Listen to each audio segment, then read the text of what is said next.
இது ஏன் வந்து பிராமணர்கள் மத்தியில் அவ்வளோ பெரிய அந்த கோட்பாட்டை அவன் உருவாக்கணும்னு நாம சொல்கிறோம். அந்த கோட்பாட்டை அவன் வந்து பரப்புகிறான்னு சொல்கிறான். அவன்கிட்டயே அது வரல அப்படின்னு சொன்னான். ரொம்ப சிம்பிள். அது என்னென்னா, எந்த பார்ப்பனர்களுக்காவது, பார்ப்பன வீட்டு பெண்களுக்காவது சாமி வந்து ஆடி இருக்கிறாங்களா? சாமி ஆடி பார்த்துருக்கிறோமா? 24 மணி நேரமும் உள்ள கருவறைக்குள்ளே நிற்கிறாங்க. கருவறையில இருந்து சாமிக்கு வந்து பூசாரி வந்து சாமி பூஜை செய்கிறான், மணி அடிக்கிறான், கடவுளோட பேசிக்கிட்டே இருக்கிறான். ஆனால் அவன் உடம்புல சாமி ஏறினதே கிடையாது. ஏன்னா அவனுக்கு தெரியும் கடவுள் இல்லைன்னு. அதனால அவனுக்கு வந்து அந்த பக்தி வரல. இல்லைன்னா வந்து காஞ்சிபுரத்தில் அந்த தேவநாதன்ற ஒருத்த வந்து கருவறைக்குள்ள அவ்வளோ பெரிய தப்பை அவன் செய்ய முடியுமா? அவனுக்கு அந்த தப்பை செய்கிற துணிச்சல் எங்கே தெரியுதுன்னா, கடவுள் இல்லைங்கிறது அவனுக்கு தெரியுது. அதனால அவன் தப்பை செய்கிறான். இவன் நம்புறான். எல்லா போலிகளையும் இவன் நம்புகிறான். எல்லா கற்பிதங்களையும் இவன் நம்புகிறான். இவனுக்கு அதனுடைய அடிப்படை தெரியும். அதனுடைய மூலத்தை அவனால் உணர முடியும். அந்த அளவுக்கு கதைகளின் ஊடாக, கலை நிகழ்ச்சிகளின் ஊடாக, தெருக்கூத்துகளின் ஊடாக, வில்லுப்பாட்டுகளின் மூலமாக, நாடகங்கள் மூலமாக, திரைப்படங்களின் மூலமாக, ராமாயணம், மகாபாரதம் போன்ற காப்பியங்களின், அந்த சனாதன காப்பியங்களின் மூலமாக நம்முடைய மூளை கரப்ட் செய்யப்பட்டிருக்கிறது. எந்த மொழியை பேசக்கூடியவர்களாக இருந்தாலும், எந்த இனத்தை சார்ந்தவர்களாக இருந்தாலும், ஆணாயிருந்தாலும் பெண்ணாயிருந்தாலும், அந்த இடத்துல ஜெண்டர் அப்படிங்கிறது முக்கியமானது. அனைவருக்கும் நீதி, சுதந்திரம். எனக்கு இந்த உடை தான் உடுத்த விருப்பம் இருக்கு, இந்த உணவு தான் உண்ண விருப்பம் இருக்கு, அது இந்த சுதந்திரத்தில் வருகிறது, லிபர்ட்டி. இப்போ என்ன சொல்றான், நீ மாட்டுக்கறி திங்க கூடாதுன்றான், பசுக்கறி திங்க கூடாதுன்றான். சுதந்திரத்தை மறுக்குது. அதுதான் சனாதனம். அந்த கோட்பாடு தான் அவனை இயக்குது. அதுதான் செத்த மாட்டை அறுத்தவனை போய் அடிச்சு கொள்றான். அப்போ அந்த மாட்டை விட மனிதர்களை விட மாட்டினுடைய, செத்த மாட்டினுடைய வேல்யூ வந்து அவனுடைய பார்வையில் அதிகமாக இருக்கு. செத்த மாட்டினுடைய மதிப்பீடு என்பது அவனுடைய பார்வையில் கூடுதலாக இருக்கிறது. உயிரோடு இருக்கிற 5 பேருடைய உயிரை ஹரியானாவிலே நடந்தது. அண்மையிலே கூட உனா என்கிற இடத்திலே நடந்தது. மாட்டுத்தோலை உரித்ததற்காக கொலை. அவனை மாட்டுத்தோலை உரித்ததற்காக கொலை செய்ய தூண்டியது அவன் உள்ளத்தில், உதிரத்தில் ஊறி கிடக்கிற சனாதனம் என்கிற கோட்பாடு.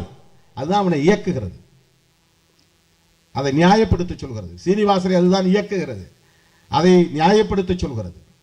இல்லைன்னா பெற்ற பிள்ளையை போய் இவ்வளவு கொடூரமா ஒரு தந்தையால் கொள்ள முடியுமா? தன் வீட்டு அறைக்குள்ள பிள்ளை வந்து உடை மாற்றினா கூட அப்பா வெளியே போய் நிற்பான். மகள் தான் அப்படின்னு வீட்டுக்குள்ள இருக்க மாட்டான். மகளா இருந்தாலும் அப்பா முன்னால உடை மாற்ற மாட்டாள், கதவை சாத்தி கொண்டு தான் உடவை மாற்றுவாள். ஆனா இவன் அந்த பெண்ணை நிர்வாணப்படுத்தி பிறப்புறுப்பை சிதைத்திருக்கிறான். காவல்துறை அதிகாரிகளுடைய கூற்று.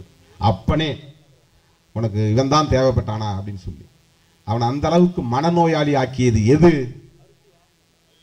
சனாதனம் என்கிற கருத்தியல் தான், அந்த கோட்பாடு தான் அவனை ஆட்டி படைக்கிறது, அவனை இயக்குகிறது. அண்ணன் ஒரு கேள்வி வச்சார், இது ஏன் வந்து பிராமணர்கள் மத்தியில் அவ்வளோ பெரிய அந்த கோட்பாட்டை அவன் உருவாக்கணும்னு நாம சொல்றோம். அந்த கோட்பாட்டை அவன் வந்து பரப்புகிறான்னு சொல்றான். அவன்கிட்டயே அது வரல அப்படின்னு சொன்னான். ரொம்ப சிம்பிள். அது என்னன்னா, எந்த பார்ப்பனர்களுக்காவது, பார்ப்பன வீட்டு பெண்களுக்காவது சாமி வந்து ஆடி இருக்கிறாங்களா? சாமி ஆடி பார்த்துருக்கிறோமா? 24 மணி நேரமும் உள்ள கருவறைக்குள்ளே நிற்கிறாங்க. கருவறையில இருந்து சாமிக்கு வந்து பூசாரி வந்து சாமி பூஜை செய்கிறான், மணி அடிக்கிறான், கடவுளோட பேசிக்கிட்டே இருக்கிறான். ஆனால் அவன் உடம்புல சாமி ஏறினதே கிடையாது. ஏன்னா அவனுக்கு தெரியும் கடவுள் இல்லைன்னு. அதனால அவனுக்கு வந்து அந்த பக்தி வரல. இல்லைன்னா வந்து காஞ்சிபுரத்தில் அந்த தேவநாதன்ற ஒருத்த வந்து கருவறைக்குள்ள அவ்வளோ பெரிய தப்பை அவன் செய்ய முடியுமா? அவனுக்கு அந்த தப்பை செய்கிற துணிச்சல் எங்கே தெரியுதுன்னா, கடவுள் இல்லைங்கிறது அவனுக்கு தெரியுது. அதனால அவன் தப்பை செய்கிறான். இவன் நம்புறான். எல்லா போலிகளையும் இவன் நம்புகிறான். எல்லா கற்பிதங்களையும் இவன் நம்புகிறான். இவனுக்கு அதனுடைய அடிப்படை தெரியவில்லை, அதனுடைய மூலத்தை அவனால் உணர முடியவில்லை. அந்த அளவுக்கு கதைகளின் ஊடாக, கலை நிகழ்ச்சிகளின் ஊடாக, தெருக்கூத்துகளின் ஊடாக, வில்லுப்பாட்டுகளின் மூலமாக, நாடகங்கள் மூலமாக, திரைப்படங்களின் மூலமாக, ராமாயணம், மகாபாரதம் போன்ற காப்பியங்களின், அந்த சனாதன காப்பியங்களின் மூலமாக நம்முடைய மூளை கரப்ட் செய்யப்பட்டிருக்கிறது, பாழ்படுத்தப்பட்டிருக்கிறது, அந்த சிந்தனைகளின் ஆதிக்கத்திற்கு ஆக்கப்பட்டிருக்கிறது. நான் பெரியாரை தெரிந்து கொள்ளாமல் இருந்திருந்தால், அம்பேத்கரை படிக்காமல் இருந்திருந்தால், நானும் அதே உளவியலோடு தான் ஒரு கிராமப்புறத்திலே வாழ்ந்திருப்பேன். பெண்களை மிரட்டக்கூடியவனாக, பெண்களை அடக்கி வைக்கக்கூடியவனாக, ஒரு ஆணாதிக்க திமிரு உள்ளவனாகத்தான் நான் கிராமப்புறத்திலே வாழ்ந்திருப்பேன். எனக்கு இன்னொரு கருத்து அறிமுகமானதனால்தான் இப்படி ஒரு மாற்று கருத்து இருக்கிறது, இப்படி ஒரு மாற்று அரசியல் இருக்கிறது, இப்படி ஒரு ஜனநாயக கருத்தியல் இருக்கிறது என்பதை நான் தெரிந்து கொண்டதனால்தான் என்னை நான் பக்குவப்படுத்திக் கொள்கிறேன், பக்குவப்படுத்திக் கொண்டேன். ஆக மக்கள் இன்னும் பெரும்பான்மையானவர்கள் அதற்கு பக்குவப்படவில்லை என்று சொன்னால் நம் கருத்து இன்னும் போய் சேரவில்லை என்றுதான் பொருள். நம்முடைய கருத்து இன்னும் போய் சேரவில்லை. அதை சேர்ப்பதற்கான பணிகள் இருக்கின்றனவே, அதுதான் செயல் திட்டம்.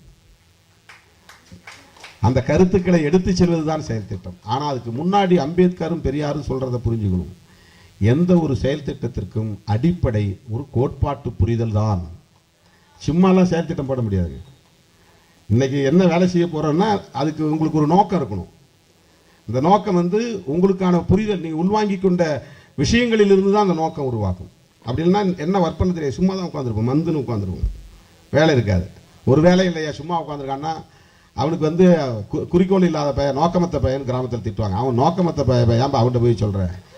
நோக்கமத்த பையனா நோக்கம் இல்லாமல் இருக்கிறான், ஒரு எய்ம் இல்லாமல் இருக்கிறான். அப்ப அவன் சோம்பேறியா தான் இருப்பான். அப்போ செயல்படணும்னா, செயல் திட்டம் வேணும்னா அவனுக்குள்ள ஒரு கான்செப்ட் இருக்கணும், ஒரு ஒரு ஒரு புரிதல், கோட்பாட்டு புரிதல் இருக்கணும். அப்ப நம்முடைய கோட்பாட்டு புரிதல் என்ன, முதல்ல அது தெரிஞ்சுக்கணும். நம்முடைய கோட்பாடு என்பது ஜனநாயகம் தான். ஜனநாயகம்னா என்ன?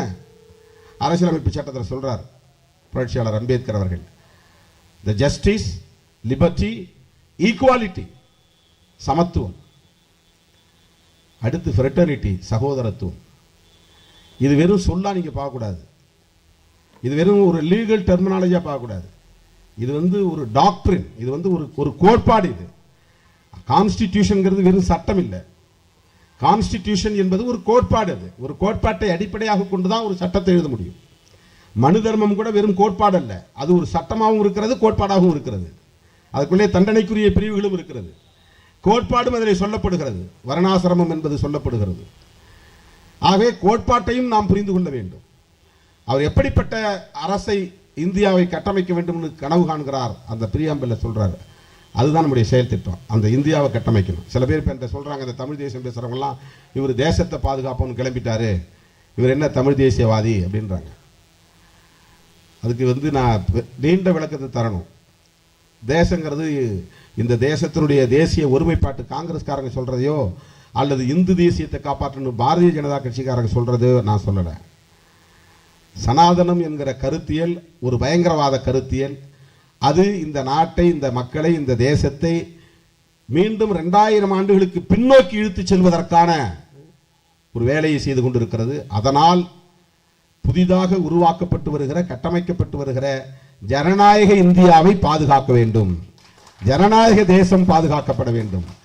அவனு விரும்புறது சனாதன இந்தியா, நாம் விரும்புவது ஜனநாயக இந்தியா. அம்பேத்கர் சொல்றாரு, எப்படிப்பட்ட சட்டத்தை நாங்கள் உருவாக்க போறோம், அமைப்பு இந்தியாவை உருவாக்க போறோம். கான்ஸ்டிடியூஷன் ஆஃப் இந்தியானாலே இந்திய கட்டமைப்பு சட்டம் தான் சரியா மொழிபெயர்க்கணும். அது வெறும் அரசியலமைப்பு சட்டம் கிடையாது. அரசியலமைப்பு மட்டும் இல்லை, அதுதான் என்ன மாதிரியான சொசைட்டியை, சோசியல் ஸ்ட்ரக்சர் என்னங்கிறது அதுதான் தீர்மானிக்குது. என்ன மாதிரியான எக்கனாமிக்கல் ஸ்ட்ரக்சர் இங்கே இருக்கணுங்கிறது அதுதான் தீர்மானிக்குது. என்ன மாதிரியான கல்ச்சர் இங்கே இருக்கணுங்கிறது அதுதான் தீர்மானிக்கிறது. ஒட்டுமொத்த ஒரு புதிய இந்தியாவை, மாடர்ன் இந்தியா, ஒரு டெமோக்ராட்டிக் இந்தியா, அதை உருவாக்கணும். அவர் சொல்றார், sovereign, socialist, secular, democratic republic.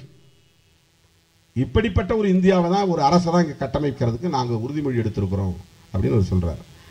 இந்த சாவரின்ங்கிறது ஒரு பொதுவாக எல்லா நாடுகளையும் எல்லா கான்ஸ்டிடியூஷன்லையும் இருக்கிறது தான், இறையாண்மை உள்ள.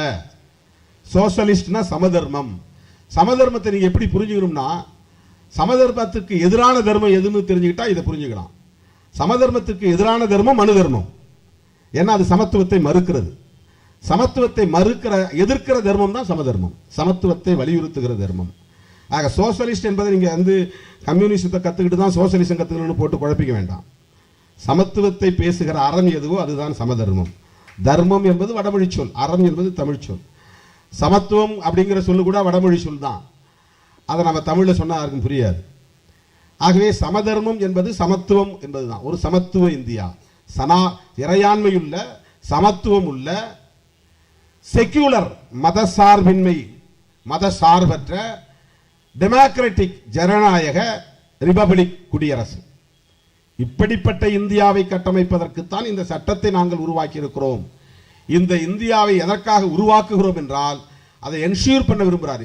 ஒவ்வொரு ஆளுக்கும் நீதி கிடைக்க வேண்டும் என்பதற்காக, ஒவ்வொருவருக்கும் சுதந்திரம் கிடைக்க வேண்டும் என்பதற்காக, ஒவ்வொருவருக்கும் சமத்துவத்தோடு வாழ வேண்டும் என்பதற்காக, மக்களிடையே எவ்வளவு வேறுபாடுகள் இருந்தாலும், கலாச்சார வேறுபாடுகள் இருந்தாலும், உணவு வேறுபாடுகள் இருந்தாலும், உடை வேறுபாடு இருந்தாலும், மொழி வேறுபாடு இருந்தாலும், சகோதரத்துவத்தை நிலைநிறுத்துவதற்காக அந்த இந்தியா உருவாகக்கூடாது என்பதற்காகத்தான் சங் பரிவார் அமைப்புகள் வரிந்து கட்டிக்கொண்டு இங்கே பயங்கரவாத ஒடுக்குமுறைகளை ஏவுகிறார்கள். ஆக இப்ப நீங்க யாரை எதிர்க்கணும், எப்படிப்பட்ட கோட்பாட்டை எதிர்க்கணுங்கிற தெளிவு நமக்கு கிடைக்கும்.